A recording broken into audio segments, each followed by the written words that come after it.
بله سلام ګران زده کوونکو. هغه کسان چې د هیلتید کارخانګیان خلاصو هغوی کولی سي چې هیلتید کارخانګیان ته دوام ورکړي. عنوان دکروپ och hälsa.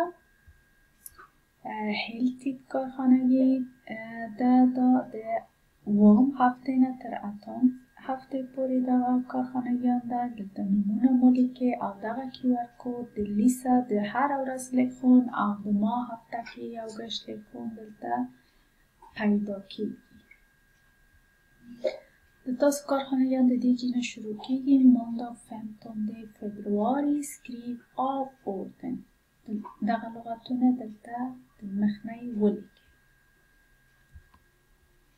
دا صفحه هم هماسې ده. د مانdag 15 februari کارخانگی ده. skriv av orden. لغتو ته ګورئ او لاندې لیکئ. دا هم د مانdag 15 februari کارخانگی ده. دا ځینې شیان دی که ځینې حروف دی که پاتې سوی ده، تاسو هغه باید تکمیل کړئ. یعنی اصل لغت ته ګورئ، بیا که هغه دلته پیدا کوئ همغه حروف چې کم ده هغه تاسو دلته ایږدئ. د دې جینه د tisdag 16 februari کارخانگی شروع کیږي. ولی läs texten högt. وای دغه تکست په جیگ آواز ووایئ. محمد سیکلر. محمد بایسکل چلوي. QR کود لري دلته تکست ده. دا کوشش کوو چې د لیکخونونو په ورځ دا ترجمه کو. دلته سوالونه ده. دا هم د سه شنبه 14 د فبرواري کارخانگی ده. نو دلته سوالونه ده. هر جواب چې تاسو ته سم ښکاره کیږي همغه جواب تاسو به حلقه کوئ. دلته ګورئ. سوالونه تاسو ته وایم. när börjar محمد skolan. څه وخت محمد خپل مکتب شروع کوي؟ klockan 8, klockan 8:30, klockan 8:15. څه وخت مکتب شروع کوي؟ 8 بجې، 8:30 بجې او 15 دقیقې چې 9 تا پاس. هر kommer محمد till skolan. څه رقم محمد تر مکتب پورې راځي؟ han åker buss. هغه بوس کې راځي. han kör bil. موټر چلوي. han cyklar. یا هم بایسکل چلوي. var har محمد ont. چیرې محمد درد لري؟ i benet په پښه کې، i magen په خېټه کې، i huvudet په سر کې. varför har محمد ont. ولی محمد درد لري؟ han är sjuk. ولی چې مریض ده. en bil kör på honom. یو موټر هغې باندې تیر سوی ده. han cyklar. هغه بایسکل چلوي. när kommer محمد till skolan. څه وخت محمد راځي مکتب ته؟ klockan 8, 8 بجې، klockan 7:30 و نیم بجې، klockan 8:15. 15 دقیقې چې 9 تا پاس. hur cyklar محمد till skolan. څه رقم هغه بایسکل کې راځي تر مکتب پورې؟ snabb، sakta. تیز راځي که آسته آسته راځي. هماغه تکست چې د محمد په هکله وه په چهارشنبې په ورځ 17 فبرواري کې هغه تکست راوړئ او دلته یې لیکئ. دا هم د onsdag 17 februari کارخانگی ده. ولی ده skriv orden. دلته تصویرو ته ګورئ، بیا لغتونه دلته لاندې لیکئ چې دې ته سویدني کې چی شي وایي.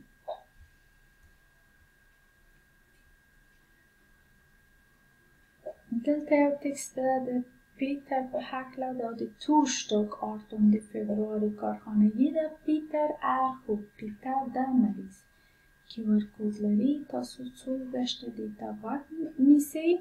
بیا دلته ویل لیسنا په پیتر اخوک لیسنا många gånger så gashta detta vagnse آخر سر که berätta varför Peter inte kan gå till skolan idag و تشریح چې ولې پیتر نسی کوي چې مکتب ته لاړ سي نن یعنی تاسو اول دغه تکست ته غوږ نیسئ چې ښه پوه سوئ بیا خپل غږ ثبتوئ او تشریح کوئ چې ولې پیتر نسی کوي تر مکتب پورې لاړ سي دلته هم ځینې سوالونه د پیتر په هکله تاسو هغه سوالو ته جواب ورکړئ ویل ده är Peter sjuk? آیا پیتر مریض ده؟ kan han gå till skolan idag? آیا هغه کولی سي چې لاړ سي تر مکتبه نن؟ var har han ont? چیرې هغه درد لري؟ دلته یو تکست ده د فاطمه ارخوک فکر کوم دا آخري تکست ده دا زه تاسو ته ترجمه کوم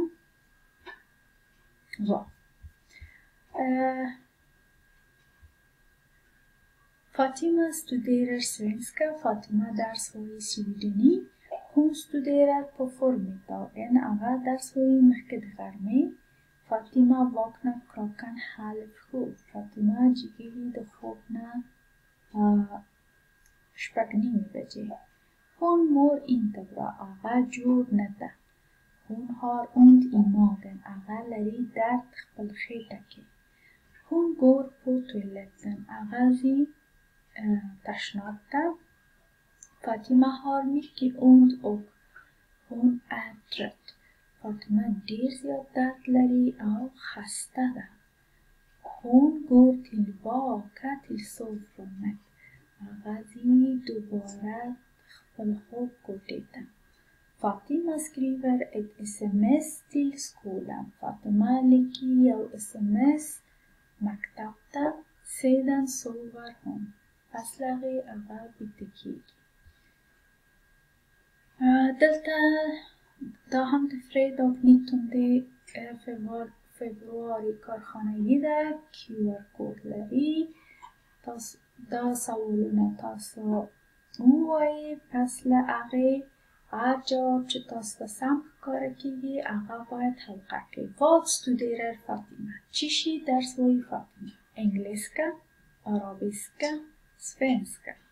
هر یوی چې صحیح راځي هماغه باید حلقه کړئ. När studerar Fatima? څه وخت درس وایي فاطمه؟ På morgonen, på eftermiddag, på förmiddag. سهار کې، پس له غرمې نه، مخکې د غرمې نه. Hur mår Fatima? څه حال لري فاطمه؟ Hon mår bra. هغه جور ده. Hon mår inte bra. هغه ناجور ده. Var har Fatima ont? چیرې لري فاطمه درد؟ I magen په خیټه کې. I huvudet په سر کې. I halsen په غاړه کې. Varför skriver Fatima sms? ولې فاطمه لیکي یو sms؟ Hon vaknar klockan 6:30. Hon är sjuk. Hon mår bra.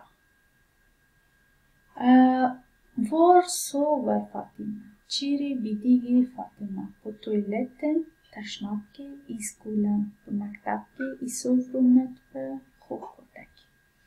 هماغه تکست چې د فاطمې په هکله و هغه تکست تاسو راوړئ دلته یو یو لیکئ. کارخانګیان مو همدومره و. خدای وکړي چې پوه سوي یاست. بیا هم که سوال پیښیږي موږ او تاسو کولی سو چې مشکلات د همدغه هفتې کې چې تاسو مکتب ته راځئ یا زوم کې لږ خون لرئ حل کړو. ښه ورځ ولرئ. ښه وخت. خدای مو پامان.